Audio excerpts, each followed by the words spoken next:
experience with your father, could you ever have married Greg Holness? Who knows why I married Gregory? I kind of think I married Gregory because I felt so controlled by Sonny. I knew that Gregory couldn't even control himself, much less control me. And I didn't feel threatened by him. And also, he had one of the sweetest personalities of anyone I've ever known. It's interesting because you marry Sonny when you're a kid, who's like a father. Yes. And then you married Greg, who's like a son. Where are you now? Oh, Joshua is all things at all times. He's like a father, like a brother, like a son, like a grandfather. Am I going to read by the time that this is on that you're married?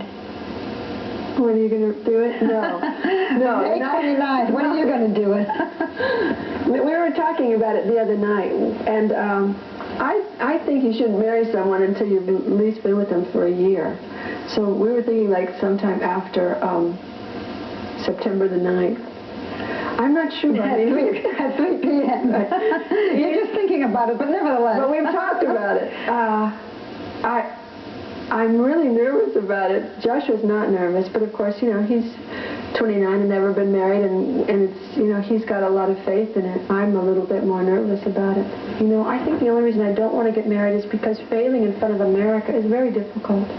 But you never much cared what people thought. At least one didn't think you cared what people thought. Well, I don't care enough to change what I'm going to do. Yeah.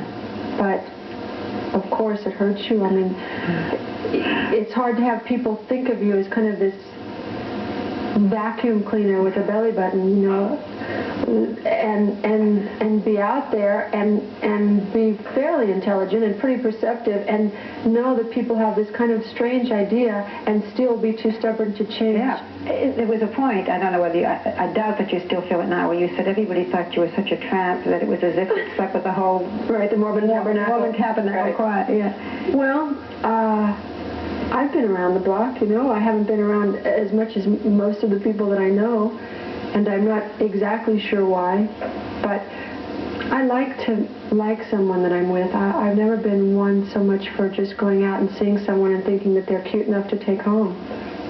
You once said that you were terrified of growing older. How do you feel when you think 40? I don't like it. I hate it. Oh, God, you know, I'm sure Jane Fonda is turning over in her leotard right now, but the idea of being 40 is not, you know, I think, okay, you look good for 40. I think that maybe it's a good time to be older in America because all of the women who are older are really kicking ass. Can that get on television? I don't know. We'll try. Recently, you said in an interview, I really have known pain. What's the most painful time? And what's the best time? I think the most painful was right before I left Sonny, and the happiest was right after I left him. For about a year, I don't think my feet ever touched the ground. Do you like Sonny now? I know you're not friendly with him. Do you feel good about him? You know... Or is it just a pain? No.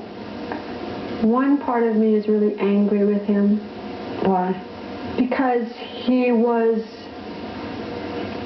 did things that he didn't have to do. You know, sometimes when you're holding something and you don't want to let it go and you just smother it, you know.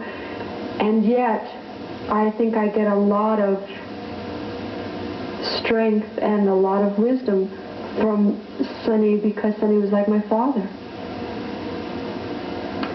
So I love Sonny on one hand, and I really am angry with him on the other.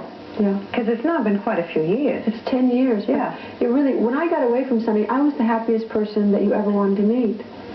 I felt like a slave who was being set free. And not necessarily because he was a terrible master, but a master's a master. Were you mad about it?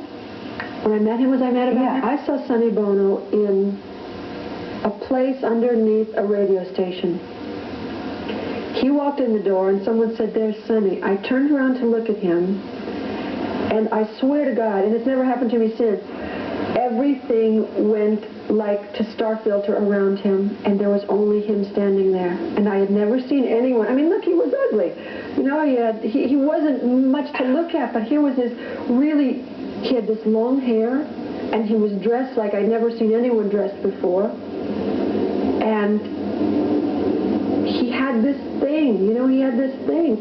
Men that I knew just were not like that. But does it make you feel bad today in any way then, that you have made it so much and he hasn't? I think that from the beginning, Sonny knew that he was the one that had to be the straight man through all of it, through everything.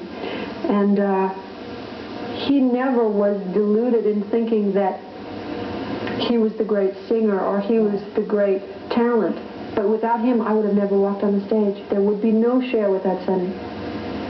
If somebody had never heard of you and you had to summarize your life, what would that paragraph say? Oh, I would explain that she was this kind of kid that came from no place, came from the valley, not particularly attractive, not particularly talented in any way that anyone could see. She could sing and dance a little, she was funny, but she had something, and she went on to be successful in everything that she endeavored. Every time I've gone into a field, I've been successful at it. And she was a little flaky.